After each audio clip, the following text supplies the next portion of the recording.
Le propos de cette vidéo est de terminer la mise en ligne des photos dans la photothèque de Terre de Liens Midi-Pyrénées. Vous vous rappelez peut-être dans une précédente vidéo que nous avions vu comment envoyer en ligne donc les photos que nous avions sélectionnées en créant un album spécifique pour permettre de les stocker au bon endroit directement. Aujourd'hui, nous allons donc qualifier ces photos, mettre un titre, définir l'auteur, des tags, etc. On va donc pour ça, il y a plusieurs façons, plusieurs méthodes, mais on va donc essayer d'aller donc au plus simple. On retourne donc dans les albums, puis dans le sous-album qui nous intéresse, c'est-à-dire j'avais créé, vous vous rappelez peut-être, l'album Salel 2007 avec donc les fameuses 14 photos que j'avais envoyées.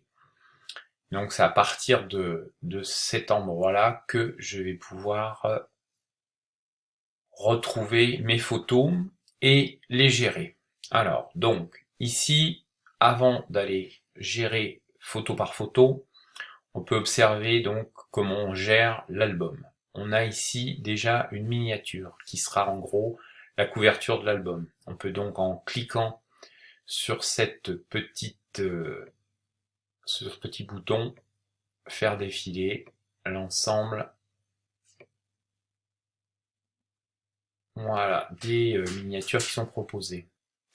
On a ici également la possibilité dans ces onglets-là, de modifier un certain nombre de choses. Je vous décris les choses rapidement, on ne va pas aller approfondir, vous pourrez le faire si vous en avez besoin. L'ordre des photos, c'est uniquement la possibilité, en glisser-déposer, de mettre un ordre particulier aux photos de l'album, dans l'objectif d'un diaporama par exemple. Les permissions vont concerner qui va avoir accès à ces photos. Par défaut, les photos sont publiques, mais comme on l'a évoqué dans une précédente vidéo, il y a des possibilités de garder un album en mode privé et ne donner des accès qu'à certaines personnes, notamment par exemple pour les états des lieux. Notification, par défaut également, toutes les personnes qui ont contribué, c'est-à-dire qui ont mis des photos dans cet album, seront averties des changements. Mais on peut également ajouter un certain nombre de personnes, de groupes, qui seront prévenus si cet album est modifié. Je passe sur la notion de Smart Album. Le dernier onglet concerne la bannière, c'est-à-dire l'affichage qui se fera en haut du site d'une photo typique donc ou révélatrice de l'album. Donc voilà, il faut donc créer d'abord la bannière, puis la déterminer. Dans les actions possibles sur cet album, vous avez donc ouvrir dans la galerie qui permet de vérifier, gérer les photos de l'album, c'est ce que nous allons faire tout de suite après, ajouter encore des photos, gérer les sous-albums, si on a eu un besoin encore de segmenter cette partie, et enfin donc supprimer l'album, ce qui ne supprime pas les photos. Voilà, on retrouve bien les différents éléments qu'on connaissait déjà, la création, la modification, le nombre de photos. On peut attribuer donc ici un utilisateur à un album, faire une description générale, qu'on verra en ligne également, et ici donc déterminer quel est l'album parent, c'est-à-dire en gros c'est la boîte dans laquelle se trouve notre album. Pensez à enregistrer les paramètres. Voilà.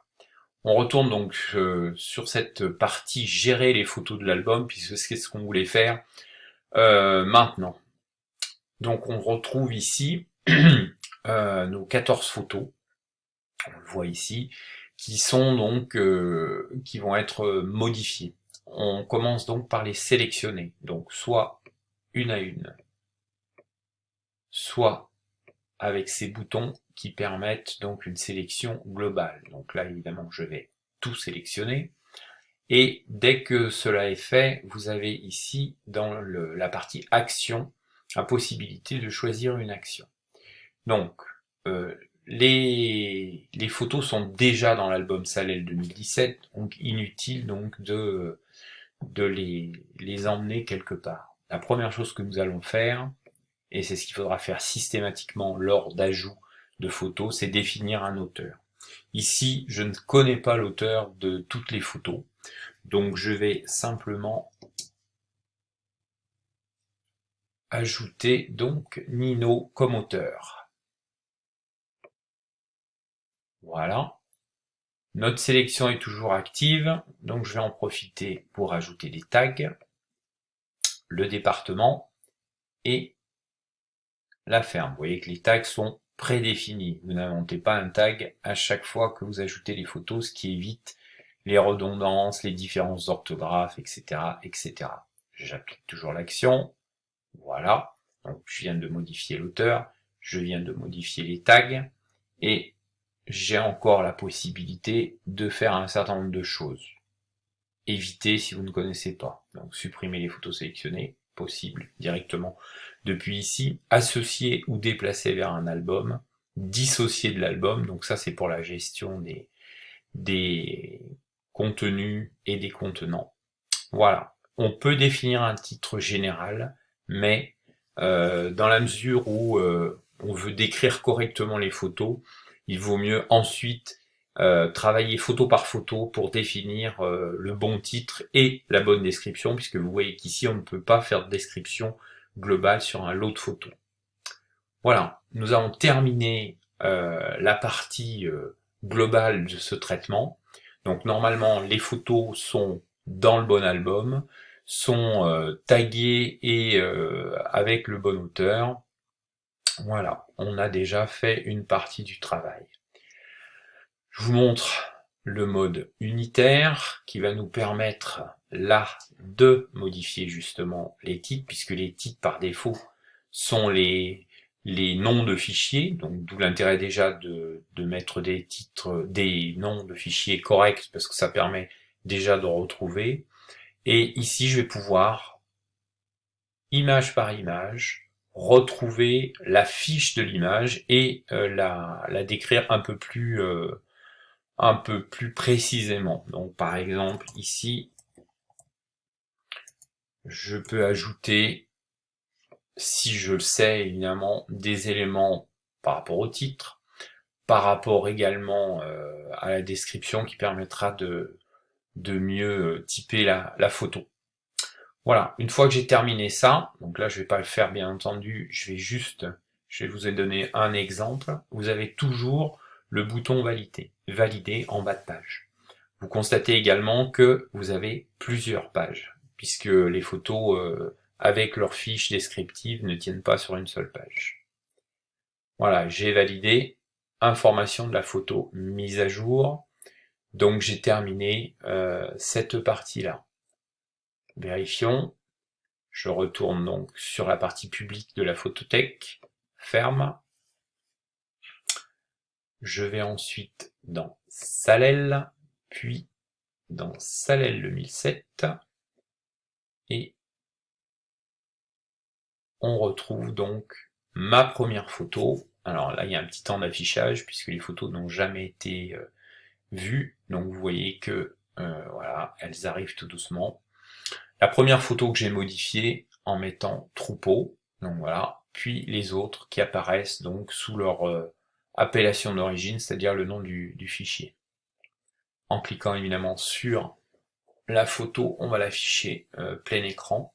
Comme ce sont des photos haute résolution, ça demande toujours un petit peu de temps selon votre connexion internet. Voilà, on a ici donc la photo.